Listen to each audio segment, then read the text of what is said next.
Video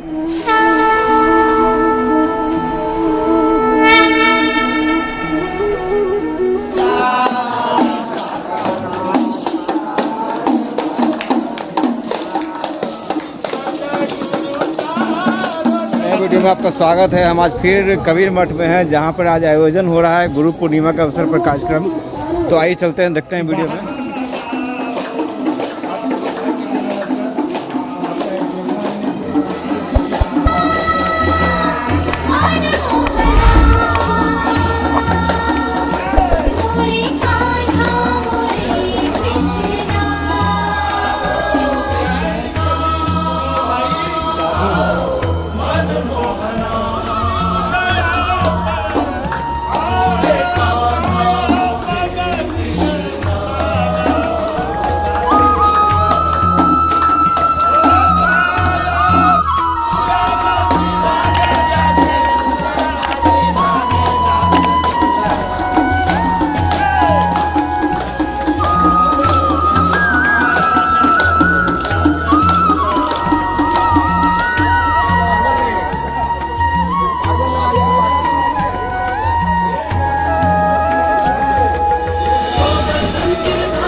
देख सकते हैं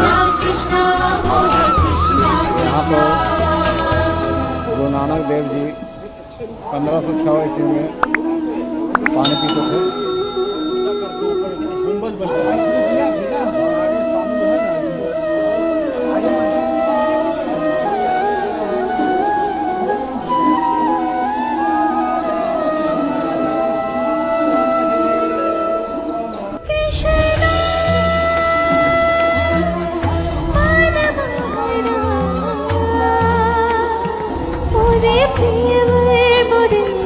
भ्रमण करते हुए आप देख सकते हैं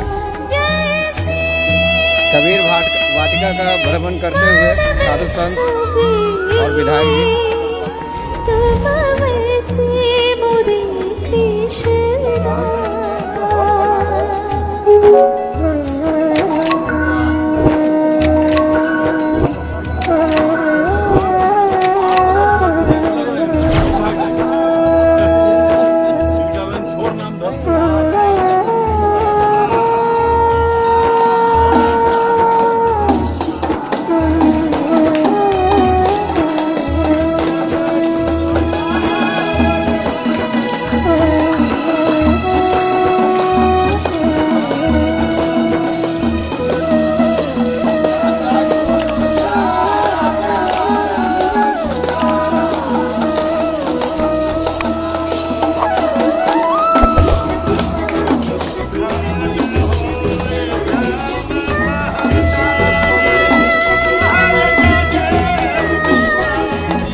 ये देखिए, ये कबीर मठ गुंबज का ऊपर का सीन है।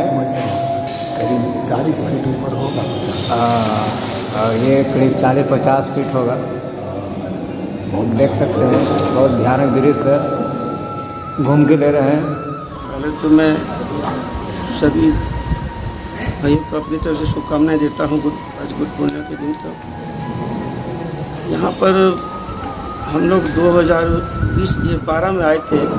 महंत जी उस समय हम लोग को लेकर आए थे, तो उन्होंने बताया था यहाँ एक कुआं है और यहाँ गुरु नानक देव जी भी यहाँ आए हुए थे, तो यहाँ गोष्ठी भी हुई थी उनकी। तो उसी को लेके हम लोगों ने उसका कुछ उसको ठीक ठाक हुआ था, पूरा बनाया गया था। आज बड़ा सौभाग्य का दिन था कि हम बाहर से आए हुए थे, तो मुनि जी ने आज बुलाया था, तो हम लोग आए हैं। और बड़ा अच्छा लगा देख के कि उस समय से और आज में ये 10 साल में बहुत यहाँ से तरक्की हुई है इनकी। और जैसे ये इन लोग आगे का फ्यूचर प्लान सब जो है सुन के बहुत अच्छा लगा है कि हाँ, क्योंकि ये वो स्थल है सिखों का भी एक तरह, जहाँ देखो कि गुरु नानक देव जी के चरण यहाँ पड़े हैं।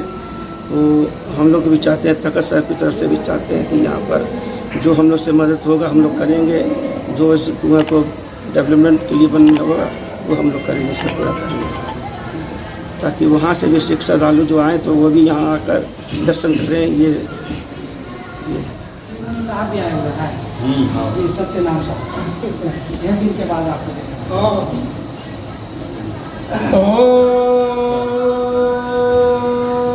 बस आगे से पीछे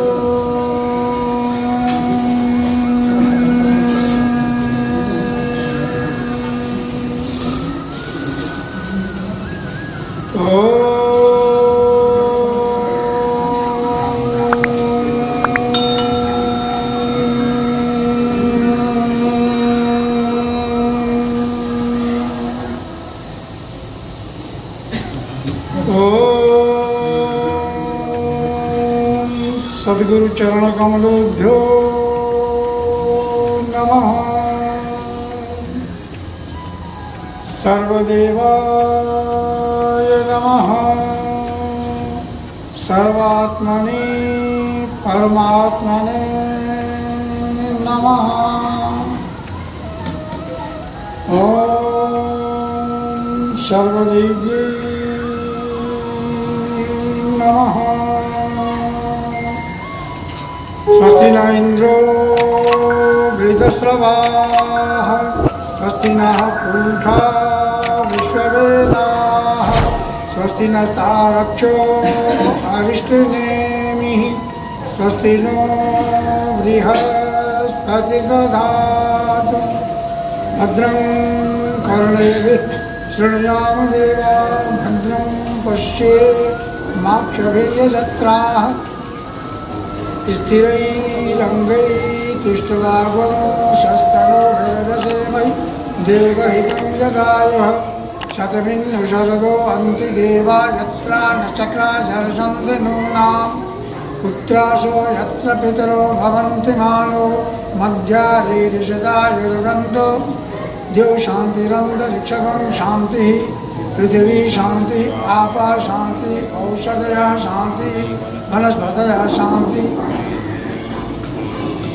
सर्वगं शांति विश्वे देवाः शांति सर्वगं शांति शांति देवी।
दो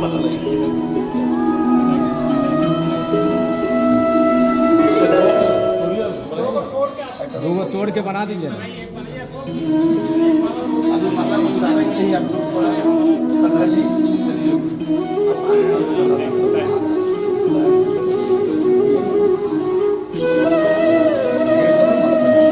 हो गया, अरे हो गया।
ये शायद कि आप इस कार्यक्रम में अथवा के भक्ति पे आए हैं और ये हम लोगों के लिए गर्व की बात है। सर, मैं जानना चाहता हूँ कि आप हमारे दर्शकों को इस समय गुरु पूर्णिमा के शुभ अवसर पर क्या संदेश देना चाहते हैं? गुरु पूर्णिमा के दिन मैं आज खास करके सत्यावासी मैं धन्यवाद देना चाहता हूँ। यहाँ कवि साहब पधारे थे, इस भूमि को मैं बार बार नमन करता हूँ, उनको नमन करता हूँ। इस वक्त से हमको सीख मिल रहा है। यहाँ हमारे परम तत्वदर्शी परम वर्ण परमेश्वर श्री सदगुरु कबीर साहब एवं सिखों का गुरु नानक देव साहब यहाँ पधारे। ये धरती धन्य है जिन महान संतों के महान विभूति को चरण का यहाँ पर पदार्पण हुआ। और आज ही के दिन, आज गुरु पूर्णिमा है, आज गुरु पूर्णिमा के दिन जेठ मास पूर्णिमासी के दिन ही कबीर साहब को इस कलिकाल में अवतरण हुआ था काफी लहर पड़ा। और आज ही के दिन नीलू बीमा को बाल रूप में प्राप्त हुए थे। और सर्वप्रथम पंचगंगा के लहर तालाब में रामानंद के शिष्य थे अष्टानंद साहब उसको एक प्रकाश कुंज के रूप में दर्शन दिए थे। उस कुंज के बारे में अष्टानंद साहब चले गए रामानंद स्वामी के पास उस कुंज के संबंध में पूछने के लिए। उन्हें कहा कि कोई देवलोक से अद्भुत ज्योति आया हुआ होगा, उस ज्योति का दर्शन या उस ज्योति का जो पदार्पण हुआ वह जीव कल्याण के लिए हुआ है। और आपको कल पता चल जाएगा जो कौन सा पुण्य ज्योति से देखने के बाद वहाँ से अष्टानंद साहब अपनी जगह पर चले जाते हैं। और कभी बाल के खास करके एक प्रेमी के पत्ता पर अवतरित होते हैं। और नीलू बीमा जेठ महीना का समय था, वो होना करा करके वह अपने नैहर से रास्ते में गुरु का कृपा हुआ, उसको जल का प्यास इतना लगा, वह गुरु का चमत्कार था। उन्होंने जल पीने के लिए व्याकुल हो गई थी और जाकर के काफी लहर तालाब में जल पीने के लिए जब जाती है, वह बाल स्वरूप साहब को देखते हैं। और देखने के बाद उसका सारा जो जल का तत्व था वह शांत हो जाते हैं। उस बाल को उठा करके साहेब को लेकर के नीमा चली जाती है अपने पति के पास, नीलू के पास। नीलू कहती है कहाँ से बच्चा ले आई है इस तालाब से? नीमा करती है इस संसार में ऐसा सुंदर बालक नहीं देखे हैं, इसलिए इसको लेकर के आप और हम चले अपने घर को। लेकिन नीरू इस पर गुस्सा गए, कहा कोई समाज के लोग हमें क्या कहेंगे कि बिना गौना का ही इसको बच्चा हो गया है। नीमा कहे कि चाहे कुछ भी कहे समाज के लोग, इसको लेकर के आप हमको बच्चा को और हमको लेकर के साथ चलिए अपने घर जाते हैं। तो गाँव के लोग ढेर सारे विरोध करते हैं, बिना गौना के ही रूप में बच्चा इसको हो गया। समाज के लोग हंसी करते हैं, उसका विरोध करते, लाख विरोध करने के बाद नीमा नीरू ब्राह्मण को और मुन्नी को मंगाते हैं, उसको नामकरण करने के लिए जब आते हैं पंडित जी और मौलवी साहब, तो पंडित जी के पत्राम आ जाते हैं विष्णु नाम में, और मौलवी साहब के पत्राम आ जाते हैं अल्लाह कबीर। दोनों विचार करते हैं कि निम्न जाति के बच्चे को हम इतना बड़ा नाम, विष्णु नाम, कृष्ण नाम, राम नाम या कबीर अकबर या कबीर कैसे रखें। लेकिन सब लोग कृपा हुआ, मियां मौलवी विचार के कहता है नीरू को, ले नीरू ये बच्चा बहुत होनहार है, इस बच्चा को अपने घर में खतना मतलब सुनत नहीं करा। तब तक में वह मौलवी क्या काम किया, इतना बड़ा नाम और इतना बड़ा पाप उसके घर में आ गया है, इससे इस बच्चा को रास्ते हटा दिया। लेकिन कबीर साहब को रास्ते हटाने के लिए उन्होंने मौलवी ने 70 बार टेगा उस बात को साहब को 70 बार टेगा चलाने के बाद उसको मौलवी को लगता था जो सर से धन अलग करके, लेकिन साहब को बाल बाका जब खतरा के लिए गया, खतरा के बाद गुरु के शरण में आते हैं तो बेड़ा पार लग जाता है, लेकिन गुरु रुक जाते हैं उनको कहीं शरण नहीं मिलता है। तो आज गुरु की बहुत बड़ी महिमा है। इसी के उपलक्ष्य में मैं 7 दिन के लिए कबीर कथा रखा हूँ कि सदगुरु कबीर साहब का एक ग्रंथ है बीजक, जो भागवत रामायण गीता उपनिषद होता है ना, उसी प्रकार हमारा बीजक ग्रंथ है।